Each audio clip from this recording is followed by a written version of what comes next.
औरों के पास एक ही भगवान है, वो भी फोटो नहीं है। पड़े हैं, कपड़ा डले हैं, राम राम राम राम राम राम। अरे बुरा मत मानना, हमने किसी के लिए नहीं बोला है, कोई समझ जाए तो वो उसकी मजबूरी है। औरों के पास बहुत सारे भगवान हैं, देवियां हैं, उनकी बहुत सारे फोटोज पड़े हैं, लंगे पुंगे संभोग करते हुए पड़े हैं बिना कपड़े के। बुरा मत मानना, हमने अपने तरफ से कुछ नहीं बोला। यकीन नहीं आता तो गूगल कर लीजिए। कामाख्या मंदिर, खजुराहो जैसा मंदिर बहुत सारे पड़े हैं भारत में बिना कपड़े के। हाँ भाई, कैसी लगी आगे स्वाद? हमने सभी को भगवान मान लिया, हनुमान जी को भी भगवान मान लिया, खाटू श्याम को भी भगवान मान लिया। हमने कितने कोई बाबा मर गया उसके ऊपर कोई कब्र बना रखी है, मंदिर मंडी बना रखी है, उसको भगवान मान लिया। और अपने आप 4 ईंट कहीं लगा करके उसके माथा टेकन लग गए। आज पूरे विश्व में जिस प्रकार से हिंदू धर्म गिरता जा रहा है, शायद ही कोई धर्म गिर रहा होगा, शायद ही इतना पतन किसी धर्म का हो रहा होगा। सनातन धर्म कहा जाने वाला हिंदू धर्म किस प्रकार पतन की ओर जा रहा है, सनातन कहे जाने वाली धर्म को किस प्रकार कुछ धर्म गुरु पतन की ओर ले जा रहे हैं, आइए आपको दिखाते हैं। औरों के पास एक ही भगवान है, वो भी फोटो नहीं है। पड़े हैं, कपड़ा डले हैं, राम राम राम राम राम राम। अरे बुरा मत मानना, हमने किसी के लिए नहीं बोला है, कोई समझ जाए तो वो उसकी मजबूरी है। औरों के पास बहुत सारे भगवान हैं, देवियां हैं, उनकी बहुत सारे फोटोज पड़े हैं, लंगे पुंगे संभोग करते हुए पड़े हैं बिना कपड़े के। बुरा मत मानना, हमने अपने तरफ से कुछ नहीं बोला। यकीन नहीं आता तो गूगल कर लीजिए। कामाख्या मंदिर, खजुराहो जैसा मंदिर बहुत सारे पड़े हैं भारत में बिना कपड़े के। हाँ भाई, कैसी लगी आगे स्वाद? और तुम्हारे भगवानों का फोटो दिखाने बैठ जाऊं तो मेरे चैनल सस्पेंड हो जाए।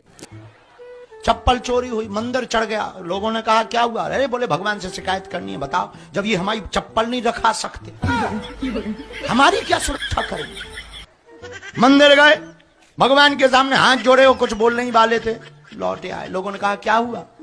अरे बोले हम तो गए तो थे लड़ने, पर हमने उनके चरण देखे, उनकी भी कोई ले गया। जो इंसान अपने ही भगवान का ऐसा मजाक उड़ाता हो, उससे क्या ही उम्मीद रख सकते हो। औरों के पास एक ही भगवान है, वो भी फोटो नहीं। रुको जरा, सब्र करो। लोग शिव जी के साथ साथ कुत्ते की भी वैसे ही पूजा करते हैं। भारत की अजीबो गरीबो मंदिर है जिसे देखकर आपका माथा चकरा जाएगा। नंबर 1, बुलेट बाबा। जोधपुर के इस मंदिर में कोई भी मूर्ति नहीं है, लेकिन इस बुलेट की पूजा की जाती है। इस मंदिर के पीछे की कहानी यह है कि बाइक ओम बन्ना की थी, जिनकी बाइक दुर्घटना में मृत्यु हो गई और पुलिस ने बुलेट को जब्त कर लिया, लेकिन बाइक पुलिस स्टेशन से गायब हो गई और दुर्घटना स्थल पर दिखाई दी। और नंबर 2, करणी माता मंदिर, देशनोक। अगर आप चूहों को पसंद नहीं करते तो आप ये मंदिर आपको खौफ में डाल सकता है। भक्त इन चूहों को दूध चढ़ाते हैं, जिन्हें करणी माता का पुनर्जन्म माना जाता है। नंबर 3, भिस्की देवी, उज्जैन।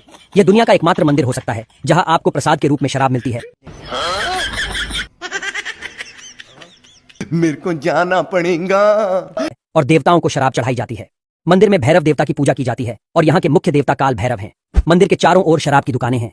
आप इस दुकान से साल के 365 दिन शराब ले सकते हैं। नंबर 4, वीजा मंदिर। हैदराबाद के सबसे पुराने मंदिर में से एक है चिलकुर बालाजी मंदिर। इस मंदिर के पीछे सबसे विचित्र कहानी है। अगर आप इसमें जाते हैं और प्रार्थना करते हैं तो आपको आपके अटके हुए वीजा को मंजूरी मिल जाएगी। नंबर 5, अमिताभ मंदिर। ये दुनिया में अमिताभ बच्चन का इकलौता मंदिर बताया जाता है। बिग बी के मंदिर में रोज 6 मिनट की फिल्मी आरती करके अमिताभ बच्चन और उनके जूतों की पूजा की जाती है। ये सब क्या देखना पड़ रहा है? अच्छा है मैं अंधा हूँ। मंदिर में अमिताभ बच्चन का चालीसा भी पढ़ा जाता है। पूजा होने के बाद सबको प्रसाद भी दिया जाता है। मंदिर में जिस जूते की पूजा की जाती है वह जूता अमिताभ बच्चन ने अपनी फिल्म अग्निपथ में पहना था। कैसे कैसे लोग रहते हैं यार यहाँ पर। नंबर 6, डाक टेम्पल। इस मंदिर के गर्भगृह में कुत्ते की प्रतिमा स्थापित है, जबकि उसके बगल में एक शिवलिंग भी है। सावन के महीने में इस मंदिर आने वाले श्रद्धालुओं की संख्या काफी बढ़ जाती है। लोग शिव जी के साथ साथ कुत्ते की भी वैसे ही पूजा करते हैं। बंद करो हाथ जोड़ के। मैं मंदिर के गर्भगृह के अलावा यहाँ के प्रवेश द्वार पर भी दोनों ओर कुत्तों की प्रतिमा लगाई गई है। यहाँ ऐसी मान्यता है कि कुकुरदेव का दर्शन करने से न कुकुर खांसी होने का डर रहता है और न ही कुत्ते के काटने का खतरा। कौन है ये लोग? कहाँ से आते हैं? हिंदू हैं ऐसे पागल किसी को भी भगवान बना देते हैं। ये मुसलमानों की एक सही चीज है, अल्लाह है तो अल्लाह है, बाकी कोई नहीं है। और हम हिंदू कहीं भी किसी को भी जाके भगवान बना देते हैं, मूर्ख कहीं के। अब देखिए हमारी देखिए हालत, डॉक्टर ने अगर बचा दिया तो क्या बोलते हैं उससे, आप तो हमारे लिए भगवान है। पर तो मुसलमान कभी नहीं कहता आप मेरे लिए अल्लाह है, फरिश्ता कहता है इस वक्त। इस वीडियो को देखने के बाद आप ये तय कर सकते हैं कि किस प्रकार धर्मगुरु जिसे चाहे भगवान बना देते हैं और जिसे चाहे भगवान से इंसान बना देते हैं। आइए आपको एक और वीडियो क्लिप दिखाते हैं। दाढ़ी मूछ भगवान की नहीं होती। भगवान हम गुरु जी इंसान ब्रह्मा जी को तो दाढ़ी मूछ थी, वो भी तो भगवान थे। नहीं, ब्रह्मा जी भगवान नहीं है।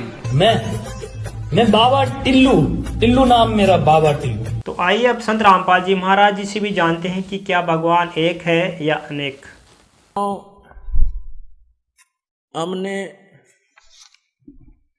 इस परमेश्वर का ज्ञान न होने से अन्य सभी को भगवान मान लिया, एक कबीर जी को छोड़कर। और परमात्मा को परमात्मा माने बिना हम वो लाभ भगवान वाला नहीं ले सकते। जैसे बबूल के पेड़ को हमने आम जानकर बो रखा था, या किसी ने कैर बोल रखा है, किसी ने झाड़ बो रखा है, या अन्य कोई पौधा पेड़ लगा रखा है जो आम नहीं है, तो आम का लाभ नहीं प्राप्त कर सकते। हमने सभी को भगवान मान लिया, हनुमान जी को भी भगवान मान लिया, खाटू श्याम को भी भगवान मान लिया। हमने कितना कोई बाबा मर गया, उसके ऊपर कोई कब्र बना रखी है, मंदिर मंडी बना रखी है, उसको भगवान मान लिया। और अपने आप 4 ईंट कहीं लगा करके उसको माथा टेकन लग गए। और फिर अन्य साधनाएं क्या बता रखी हैं, परमात्मा याद दिलाते हैं, आप पे लिपे, आप पे पोते, आप पे बनावे ओई, और उस पे बुढ़िया फिर पोते मांगे, देखा कल कहाँ खोई। ओई माता के व्रत ये पूजा करते हैं माई। एक आप पे बनाओगे, एक औरत की शकल सी बना लेंगे, आजकल तो बड़ी बनाए चित्र ले आवे कहते थे, पहले आप पे बनाया करते नो, चित्र से बना के एक औरत की घाघरा परा देते और उसको हाथ लगा देते नो, बूढ़े बूढ़े हैं।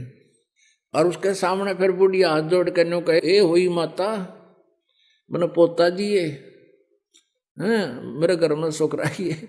नो आप लिपे, आप पे पोते, उस स्थान को मड प्लास्टर से लिपया करती, और आप पे बनाई हुई वह माता भी आप पे कंस्ट्रक्ट करी, और फिर उस पर अपने बढ़ाई हुई बहनों का तो मेरी सुरक्षा करिए, उस पर पोते मांगे। नो क्या कल कहाँ से खोई। परमात्मा कहते हैं जाटी पूजे, पीपल पूजे, और सिर तुलसा के हो, और दूध पूत में खैर राखिए, नो पूजू हो तो ओ तेरा गजब भैया। नो क्या दंडी पूजे, पीपल पूजे, और तुलसी ने पूजे, और इनका आगे हाथ जोड़ के नो के हमारे दूध और पूत की सुरक्षा करियो, या अपनी सुरक्षा तो कर लियो, ये पीपल और ये तुलसा इन बकरा खा जा। तो परमात्मा कहे हमने ये भी भगवान मान लिए, और भगवान को भगवान मानना नहीं है, तरह के जो भैया। अब परमेश्वर कबीर जी हमें याद दिलाते हैं। अब जैसे कि आपको रात्रि के समय सत्संग सुनाया था, उसमें बताया था कि वो परमात्मा सतलोक से चलकर आता है, गति कर कर आता है, वो तीसरे लोक में रहता है, ऊपर मुक्ति धाम में, सतलोक में। एक तो ये काल का लोक है, 21 ब्रह्मांड का अक्षेत्र है, और इसको सरपुरुष भी कहते हैं, इसको ब्रह्म भी कहते हैं, जो श्री ब्रह्मा, श्री विष्णु, श्री शिव जी के पूज्य पिताजी है। और दूसरा लोक कहा जाता है सात संग ब्रह्मांड का क्षेत्र है, जो अक्षर पुरुष का है, परब्रह्म का है, जो गीता जी अध्याय नंबर 15 के श्लोक नंबर 16 में 2 सरपुरुष और अक्षर पुरुष 2 प्रभु बताए हैं। और 17वें में कहा कि उत्तम पुरुष है तो अन्य, वो वास्तव में श्रेष्ठ पुरुष यानी परमात्मा तो इन दोनों से कोई और है। तो वो उस तीसरे लोक में सतलोक में रहता है, वहां से गति करके बिजली जैसी गति से यानी सेकंड के अंदर यहां आ जाता है। नानक साहब जी कहते हैं नीच जात परदेसी मेरा, छन आवे छन जावे बे, कि 1 सेकंड में पृथ्वी पर 1 सेकंड में सतलोक में देखता हूं उसको। नीच जात जिसको तुम धानक कहते हो वो पूर्ण परमात्मा है, वो परदेसी। तो वहां से वो सचखंड से गति करके आता है, अपनी प्यारी आत्माओं को मिलते हैं और फिर उनको तत्व ज्ञान से परिचित कराते हैं। इसी अपनी महिमा के अनुसार, अपने गुणों के आधार से, जिसके विषय में सदग्रंथ बताते हैं, तो परमात्मा आदरणीय गरीबदास साहिब जी को मिले थे, गांव छुडानी, जिला जज्जर, हरियाणा के अंदर। और उस अच्छी आत्मा को, उस नेक आत्मा को, जिन जैसी अच्छी आत्माओं को वो मिलते हैं, वेद में ये भी प्रमाण दिया है कि जैसे आकाशीय बिजली किसी विशेष धातु पर ही गिरती है, अन्य स्थानों पर नहीं, तो ऐसे ही वो परमात्मा उन अच्छी आत्माओं पर ही अट्रैक्ट होते हैं। हमारे जैसे अड़ंगा वो क्या करेंगे, वो आकर के जो सुन बिले और मानना नहीं, जैसे 64 लाख शेष हो गए थे परमेश्वर कबीर जी के, जब वो परमात्मा बनारस में रहते थे एक दानक रूप में, 64 लाख शेष जिनको इतने सुख दे दिए थे वो सोच भी नहीं सकते थे। इस मालिक की कृपा से उनको नाम जाप से इतना लाभ हुआ था। और फिर परमात्मा ने एक परीक्षा की थी कि भगवान को कैसे पहचाना इन्होंने, केवल सुखों से ही वो भगवान मान रहे हैं या कुछ मेरे से परिचित भी हैं। तो सभी भाग गए थे हम छोड़कर भगवान को। वो सुनाएंगे कथा भी समय